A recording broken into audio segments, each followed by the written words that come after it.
আজকে তোমাদের বড় ইরি ধান চাষ সম্পর্কে বিস্তারিত আলোচনা করব। কথা না বাড়িয়ে চলা শুরু করি। ১. বীজতলা তৈরি ও বীজ বপন সময় ডিসেম্বরের শেষ থেকে জানুয়ারির মাঝামাঝি পর্যন্ত বোরো ধানের বীজতলা তৈরি করা হয়। বীজ নির্বাচন: শস্য মোটা, স্বাস্থ্যবান, অঙ্কুরোদ্গম ক্ষমতা বেশি এমন বীজ নিতে হবে।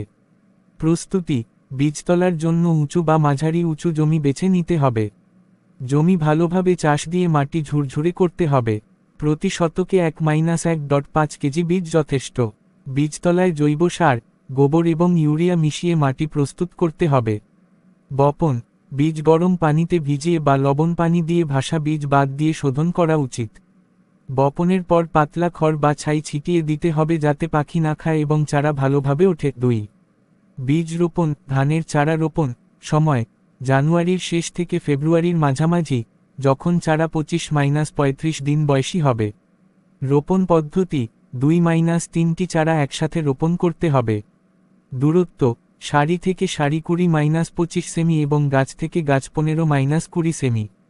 সোজাসুজি লাইন করে রোপণ করলে জমির পরিচর্যা ও সেচ দেওয়া সহজ হয়। ৩.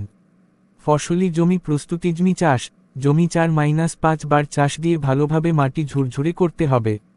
পানি: জমিতে সমানভাবে পানি রাখতে হবে।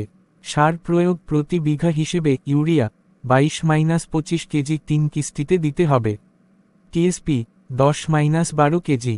এমওপি 10-12 কেজি। জিপসাম ও দস্তা প্রয়োজন অনুযায়ী।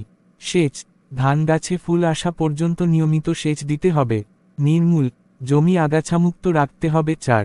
কীটনাশক ও রোগবালাই দমন: ধানের প্রধান রোগ ব্লাস্ট, বাদামি দাগ, শীষপোড়া। কীটপতঙ্গ: পাতা মোড়ানো পোকা, গন্ধি পোকা, মাজরা পোকা। দমন পদ্ধতি: আক্রান্ত গাছ তুলে ফেলা।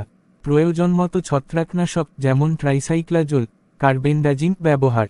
মাজরা পোকা হলে ফিউরাডান দানা বা অন্য কীটনাশক প্রয়োগ।